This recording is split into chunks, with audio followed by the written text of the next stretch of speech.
Halo teman-teman, Assalamualaikum warahmatullahi wabarakatuh. Bagaimana kabar teman-teman hari ini? Semoga teman-teman semua dalam keadaan sehat dan selalu semangat. Kali ini kita akan melanjutkan materi kita, yaitu bab 5 cerita tentang daerahku, topik C, masyarakat di daerahku. Coba perhatikan percakapan di bawah ini. Banyak wisatawan ya di hari libur. Penjual oleh-oleh jadi banyak pembeli. Iya, ini bisa jadi peluang untuk menambah pemasukan masyarakat. Banyak wisatawan dari luar daerah juga ya. Tapi siapa tahu mereka merantau dan sudah tinggal lama di sini. Ternyata perkembangan dan kekayaan alam di suatu daerah membuat orang dari daerah lain datang untuk mencari pekerjaan atau ditugaskan di daerah tersebut. Orang yang datang bisa jadi berasal dari tempat yang jauh, bahkan mungkin pula dari luar pulau. Ada juga yang berasal dari luar negeri. Coba kita bayangkan, pendatang pasti turut membawa kebudayaannya juga, seperti logat bahasa dan bahasa daerahnya. Lalu, kira-kira apa yang terjadi? Ternyata budaya para pendatang tersebut kemudian bercampur dengan budaya asli daerah di sana.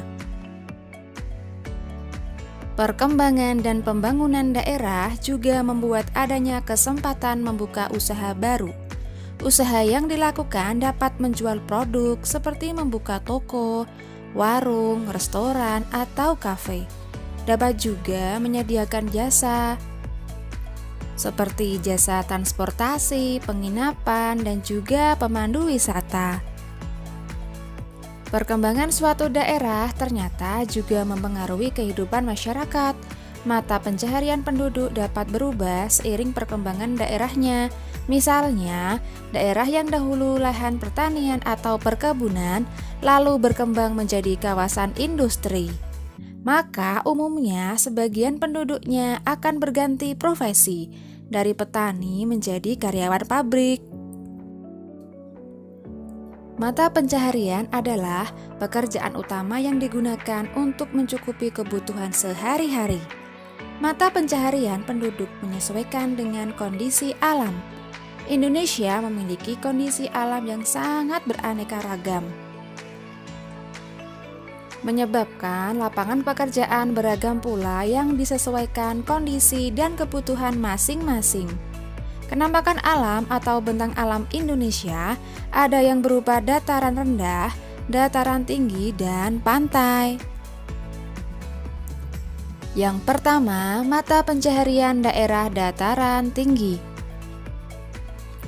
Daerah dataran tinggi berupa tanah, pegunungan, dan berbukit-bukit. Penduduk yang berada di pedesaan bekerja di perkebunan. Mereka menanam tanaman industri antara lain teh, kopi, kina, dan kakao.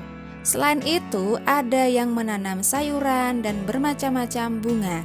Karena udaranya sejuk dan segar, banyak penduduk di wilayah perkotaan mendirikan usaha perhotelan dan tempat peristirahatan. Yang kedua, mata pencaharian daerah dataran rendah. Daerah dataran rendah banyak dialiri sungai, tanahnya gembur dan suhu udaranya panas.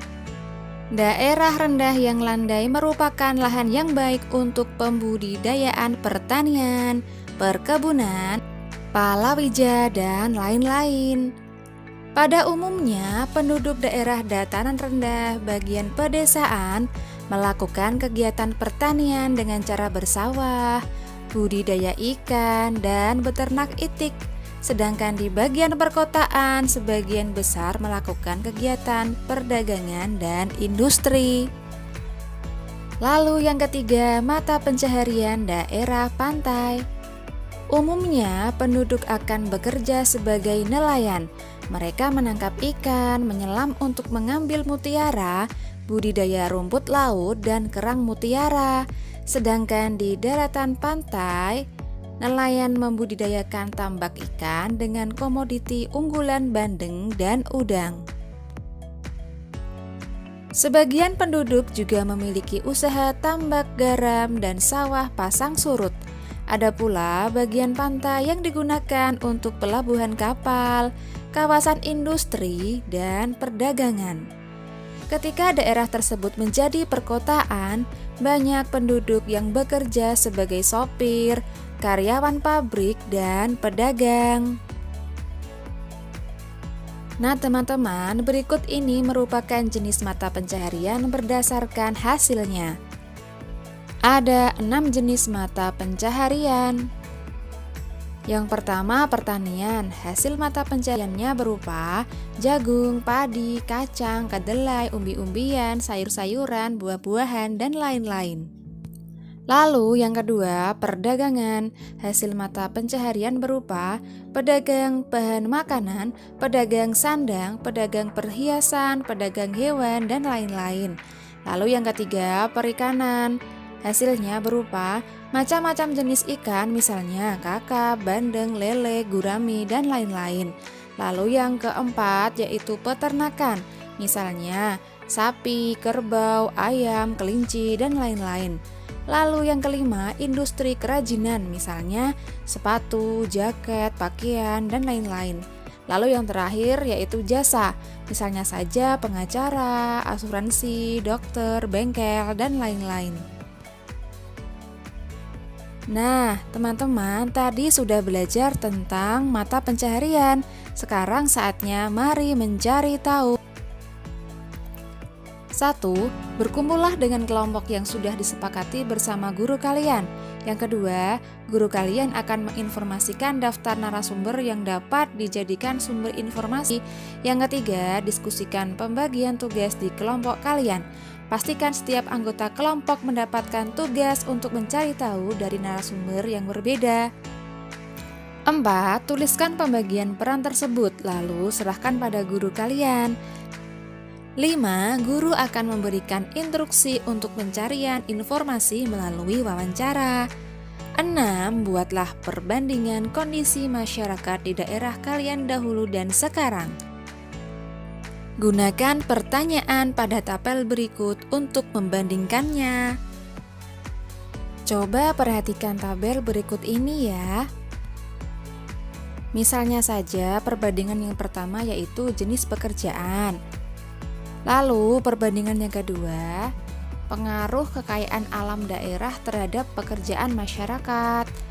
Lalu perbandingan ketiga, bahasa yang digunakan masyarakat. Lalu bisa juga perbandingan bahasa daerah, dan seterusnya. Sekarang saatnya lakukan bersama. Kalian dan kelompok ditantang untuk menuliskan alternatif ide atau saran kepada pemerintahan, misalnya RT, RW, desa, atau kelurahan di tempat kalian tinggal. Yuk simak instruksi yang akan diberikan guru kalian ya. 1. Dalam kelompok, pilihlah satu topik dari pilihan yang diberikan oleh guru kalian. 2. Diskusikan alternatif ide atau saran yang menarik untuk topik tersebut, sehingga pemerintah dapat terbantu dengan ide-ide kelompok kalian. Catat juga alasan-alasan atau bukti pendukung untuk ide kelompok kalian selama diskusi berlangsung. Yang ketiga, jika sudah, ceritakan ke guru kalian tentang perjalanan kelompok kalian menemukan ide tersebut. 4. Guru kalian akan membagikan kertas atau media yang dapat digunakan untuk menuliskan surat tersebut. 5. Tuliskan surat dengan rapi dan kreatif. Pastikan penyampaian ide kalian menjadi menarik dan dapat membantu pemerintah di daerah kalian. Nah teman-teman, setelah kalian melakukan berbagai aktivitas, sekarang saatnya mari refleksikan apa yang sudah teman-teman pelajari. 1. Mata pencaharian apa yang dominan ada di daerah kalian? Jawabannya bervariasi ya, sesuai dengan daerah kalian. 2. Apakah bentang alam daerah kalian mempengaruhi mata pencaharian di sana? Jawabannya juga bervariasi, namun yang perlu ditekankan adalah kenampakan alam atau bentang alam memiliki kaitan yang erat dengan ketersediaan sumber daya. dan umumnya dimanfaatkan masyarakat sebagai mata pencaharian utama. 3. Apa perbedaan masyarakat di daerah kalian kini dengan dahulu? Jawabannya bervariasi ya, sesuai dengan daerah tempat tinggal kalian. 4. Hal menarik apa yang kamu dapatkan tentang adanya pendatang di daerahmu? Jawabannya bervariasi sesuai dengan daerah kalian. Bisa dijabarkan dari segi budaya, musik, makanan, bahasa, dan lain-lain. 5. Menurut kalian, apa kelebihan dan kekurangan tentang keberadaan pendatang di daerah kalian? Jawabannya bervariasi. Bisa dijabarkan dari sisi ekonomi, sosial budaya, lingkungan, kesehatan, dan lain-lain. 6. Sikap apa yang dapat dilakukan sebagai masyarakat untuk mendukung perkembangan daerah menjadi lebih baik? Jawabannya bervariasi sesuai dengan daerah tempat kalian. 7. Seberapa penting kita perlu melestarikan dan menjaga budaya lokal? Mengapa? Jawabannya penting, supaya generasi penerus masih dapat merasakan warisan lokal daerahnya dan dapat menghargai serta memiliki kebanggaan akan daerahnya, supaya tidak hilang tergerus oleh budaya asing atau budaya baru. 8. Apa hal yang dapat diupayakan untuk menjaga adat budaya yang dimiliki daerah kalian hingga dapat terus dinikmati oleh generasi berikutnya? Jawabannya, mempelajari adat dan budaya, menuliskan kembali dalam cerita atau karya-karya lainnya. Sekarang saatnya belajar lebih lanjut. Seiring dengan banyaknya pendatang yang masuk ke suatu daerah, perkembangan daerah pun menjadi banyak terjadi. Ada budaya yang mungkin juga berubah atau mengalami pergeseran. Kemudian muncullah istilah akulturasi dan asimilasi. Akulturasi adalah percampuran dua kebudayaan atau lebih. Biasanya muncul karena masuknya unsur kebudayaan asing di suatu daerah. Pertunjukan wayang kulit yang berasal dari Jawa, namun dengan cerita dari India. Sedangkan asimilasi adalah penyatuan atau pembauran dua kebudayaan asli menjadi kebudayaan baru. Biasanya terjadi karena adanya interaksi dalam waktu yang lama sehingga menghasilkan kebudayaan campuran. Contoh asimilasi misalnya dalam musik ya. Dahulu Indonesia sudah ada musik tradisional, lalu masuklah budaya asing yaitu musik India, sehingga memunculkan budaya baru yaitu musik dangdut. Contoh yang lain misalnya dalam hal bahasa. Di Indonesia sudah ada bahasa Indonesia, lalu masuklah bahasa asing sehingga muncullah bahasa serapan. Misalnya saja kata jus, kantor, buncis, dan sebagainya. Masuknya pendatang ke suatu daerah juga bisa menimbulkan tantangan seperti kebutuhan tempat tinggal yang semakin meningkat. Akibatnya, banyak tanah pertanian atau hutan berubah jadi pemukiman. 2. Menimbulkan masalah lingkungan seperti sampah yang menimbulkan penyakit. Lalu, bagaimana dengan daerah kalian? Apakah juga memiliki gejala di atas? Bagaimana kita menyikapinya sebagai generasi muda? Memilih tantangan. Buatlah sebuah cerita pendek atau komik yang menceritakan tentang masyarakat daerah kalian. Sisipkan juga nilai-nilai yang sudah kalian pelajari untuk disampaikan pada pembaca. Tunjukkan hasil karya ini kepada teman dan guru kalian. Selamat mencoba! Apa yang sudah aku pelajari? 1. Mata pencaharian dominan masyarakat di suatu daerah umumnya ditentukan dari kenampakan alam atau bentang alam daerah tersebut. 2. Adanya masyarakat pendatang memberikan dampak baik terhadap perkembangan daerah. Namun, menimbulkan juga tantangan baru bagi daerah tersebut. Pada proyek belajar kali ini, kita buat poster infografis tentang daerah kita yuk. Tujuannya yaitu membuat infografis lengkap mengenai daerah tempat tinggal. Langkah pembuatan infografis yang pertama, buat informasi mengenai daerah kalian yang berisi nama daerah, sejarah singkat daerah, peninggalan benda-benda bersejarah, bentang alam, kekayaan alam, mata pencaharian, dan juga ajakan untuk menjaga dan melestarikan sosial budaya daerah. Langkah yang kedua, buatlah karya yang menarik dan memberikan pengetahuan pada pembacanya. Nah, setelah itu teman-teman coba lengkapi peta konsep berikut ini.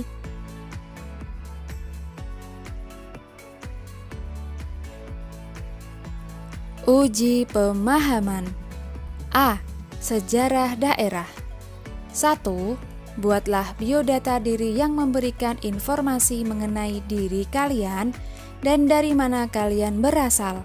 Cantumkan mulai dari RT, RW, desa atau kelurahan, kecamatan, kota atau kabupaten, dan provinsi.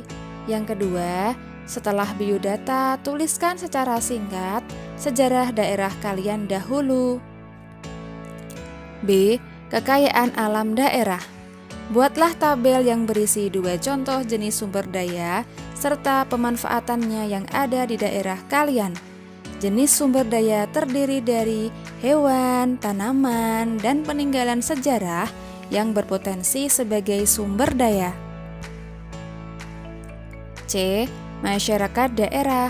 Yang pertama, bagaimana pengaruh bentang alam atau kenampakan alam terhadap mata pencaharian masyarakat? Berikan contohnya. 2. Sebutkan masing-masing satu dampak positif dan negatif dari adanya pendatang di daerah. Oke teman-teman, materi pada bab 5 sudah cukup sampai di sini ya. Sampai jumpa di bab berikutnya. Salam semangat!